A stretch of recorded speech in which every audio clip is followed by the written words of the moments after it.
Bapa, kami akui bahwa kami sering sukar untuk menanti. Menunggu membuatkan kami gelisah dan takut. Lalu kami tergesa-gesa mencari jalan penyelesaian sendiri. Ajarlah kami untuk beristirahat dalam hadirat-Mu, seperti seorang anak kecil yang beristirahat dalam pelukan bapanya. Berikanlah kami iman untuk mempercayai bahwa Engkau memegang hari esok dengan tangan-Mu yang kuat. Tolonglah kami untuk hidup dengan iman, bukan dengan penglihatan, karena kami tahu rancangan-Mu adalah sempurna dan baik. Ya Tuhan, hidup di dunia yang rosak ini sering membuat kami lelah. Kami merasa penat oleh penyakit, perselisihan, kemiskinan, ketidakadilan, dan kesepian. Angkatlah mata kami ke surga dan perbaharuilah kekuatan kami. Ajarlah kami untuk bersandar kepadamu dan menemukan kekuatan dalam janji-Mu yang tidak pernah berakhir. Ketika kami lemah, ingatkan kami bahwa kuasa-Mu menjadi sempurna dalam kelemahan kami. Pulihkan hati kami dan berikan semangat baru untuk menghadapi setiap hari dengan harapan dan keberanian. Dalam nama Yesus, kami sudah berdoa. Amin. Shalom dan salam sejahtera. Selamat kembali lagi dalam siri ibadah 10 hari berdoa. Tema kita pada tahun ini adalah Tetapi Bila Engkau Berdoa. Doa adalah nafas kehidupan kita yang menghubungkan kita dengan Tuhan. Dengan kehidupan yang penuh dengan doa, kita akan mendapat satu kekuatan baru pada setiap masa.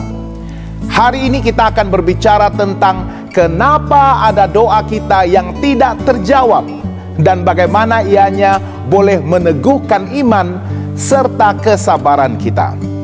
Dalam Yesaya 40 ayat 31, firman Tuhan menyatakan, tetapi orang-orang yang menanti-nantikan Tuhan mendapat kekuatan baru.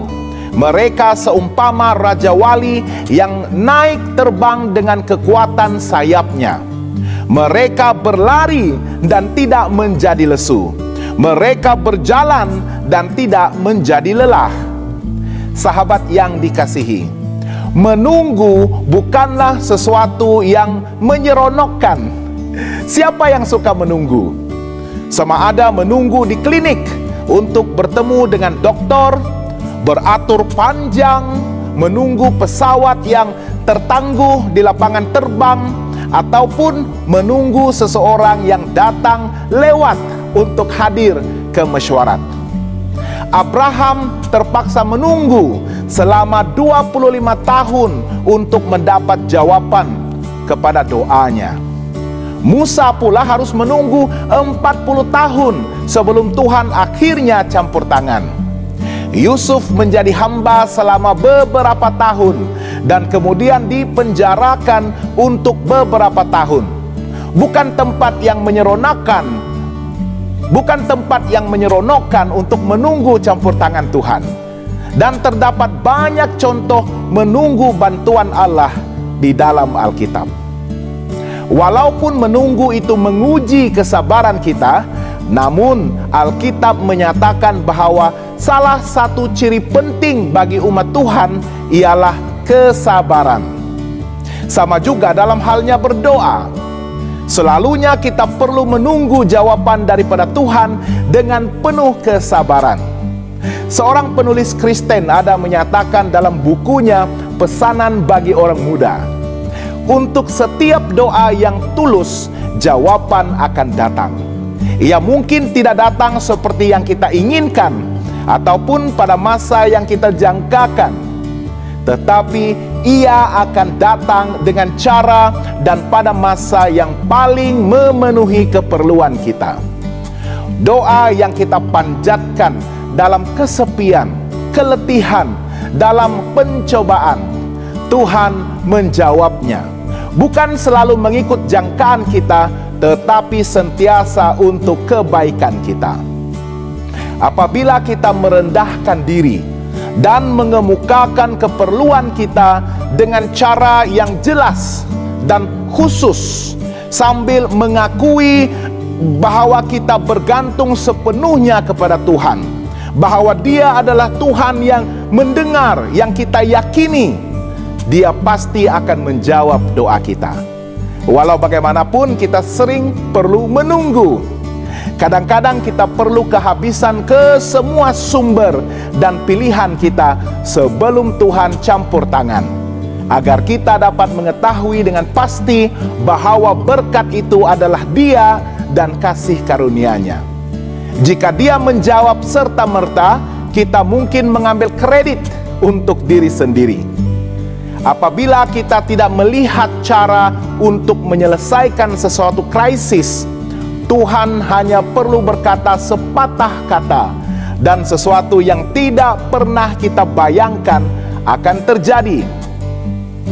Nabi Yeremia menuliskan dalam Yeremia 33 ayat 3, "Berserulah kepadaku, maka aku akan menjawab engkau, dan aku akan memberitahukan kepadamu hal-hal yang besar dan yang tidak terfahami, yang tidak engkau ketahui." Namun, jika Tuhan tidak menjawab pada waktu dan cara yang kita minta, kita mungkin berpikir bahwa Dia tidak menjawab langsung. Ingatlah, Tuhan menjawab doa yang jujur dan rendah hati, dan jawabannya adalah jawaban yang pastinya terbaik. Sahabat semua, kita dipanggil untuk mengenal kasih Tuhan. Efesus 3 ayat 19 menyatakan, "Dan dapat mengenal kasih itu sekalipun ia melampaui segala pengetahuan. Aku berdoa supaya kamu dipenuhi di dalam seluruh keperluan Allah." Itu sahaja yang kita perlukan. Semakin kita mengenalnya, semakin teguh kita mempercayainya, semakin banyak damai sejahtera yang kita miliki, dan semakin rela kita menunggu pimpinan dan campur tangannya. Tetapkanlah mata kita kepadanya, kepada kasih-Nya dan janji-janjinya, dan cara bagaimana Dia memimpin kehidupan kita dalam melalui cabaran masa lalu. Yesaya 26 ayat 3 ada menyatakan, "Engkau akan menjaga dia dalam damai sejahtera yang sempurna, yang pikirannya tetap kepadamu." Tuhan mengetahui masa depan. Dia peduli kepada kita, tetapi Dia juga peduli kepada orang lain.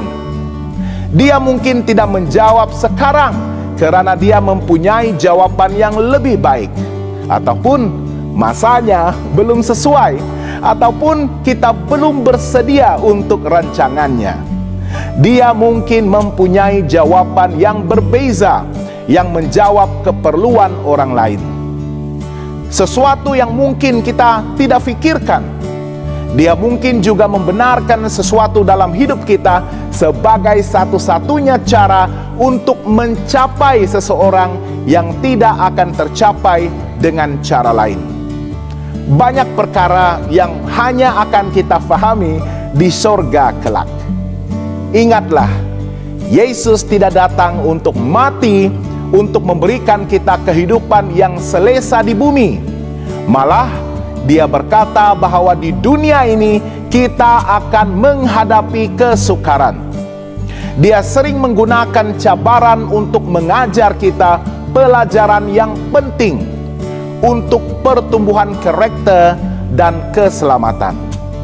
Firman Tuhan dalam 2 Korintius 4 ayat 17 menyatakan, "Sebab penderitaan ringan yang sekarang ini, yang hanya sesaat lamanya, mengerjakan bagi kami kemuliaan kekal yang melebihi segala-galanya, jauh lebih besar daripada penderitaan kami."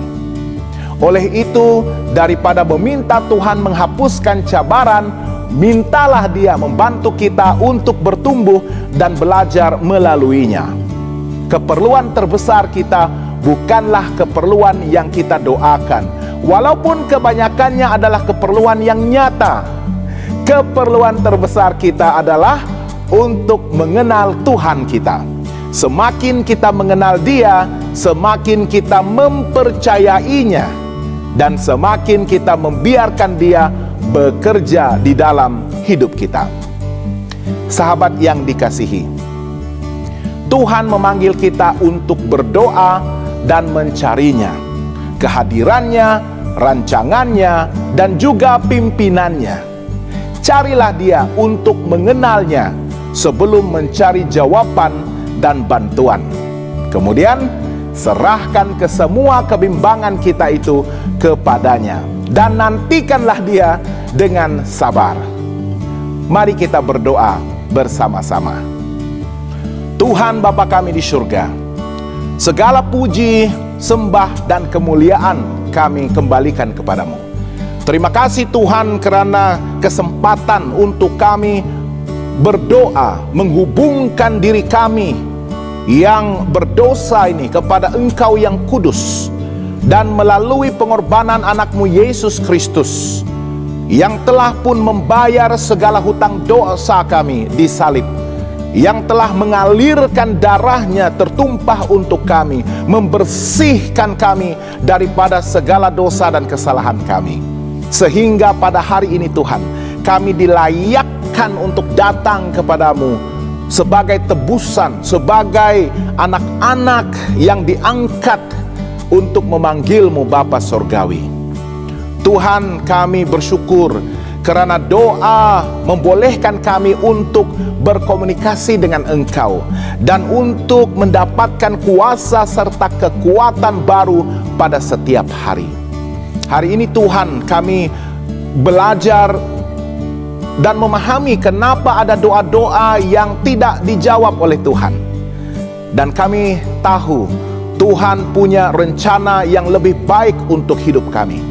Tuhan pada waktu yang tepat dan juga cara yang paling sesuai akan menyatakan segala jawaban bagi doa kami di dalam nama Yesus, supaya kehendak dan kemuliaan Tuhan akan dinyatakan melalui jawaban doa yang kami terima. Tolong kami untuk belajar bersabar dan meneguhkan iman kami setiap kali doa-doa yang kami layangkan belum lagi mendapat jawaban daripada Tuhan. Dan tolong kami untuk mengerti akan kehendak Tuhan dan belajar untuk menyesuaikan segala keinginan dan kehendak hati kami dengan kehendak Tuhan. Berkati semua teman-teman kami dimanapun mereka berada. Biarlah Tuhan juga mendengar segala seruan dan doa mereka, dan Tuhan juga akan menjawab sesuai dengan rencana dan kasih karunia Tuhan. Tolong sediakan segala keperluan mereka. Bagi yang sakit, Tuhan jamah mereka, sembuhkan mereka dalam nama Yesus. Bagi yang sedang dalam pergumulan, Tuhan berikan hikmat-Mu supaya mereka boleh membuat keputusan-keputusan yang tepat, terbaik, dan memuliakan Tuhan. Bagi mereka yang sangat memerlukan dalam keuangan, dalam pendapatan, dan juga keperluan rumah tangga, Tuhan isi mereka dengan sukacita. Dan dalam kebesaran dan kekayaan-Mu Tuhan, penuhi keperluan mereka, supaya mereka akan sentiasa bersyukur dan menikmati berkat yang datang daripada Tuhan sebagai campur tangan ilahi yang akan meneguhkan iman mereka dan membolehkan mereka berkongsikan berkat dan kesaksian itu kepada orang lain. Terima kasih Tuhan, kerana Engkau mempersatukan kami pada malam ini dalam ibadah 10 hari berdoa. Biarlah jiwa kami terus diangkat, dan biarlah kami akan didekatkan kepada Tuhan melalui doa setiap hari. Terima kasih Tuhan, kami serahkan doa ini dalam nama Yesus Kristus, Tuhan dan Penebus bagi semua kami. Amin. Terima kasih kerana Anda semua menyertai kami dalam ibadah 10 hari berdoa pada malam ini. Jangan lupa untuk bersama kami sekali lagi pada malam esok. Tuhan memberkati.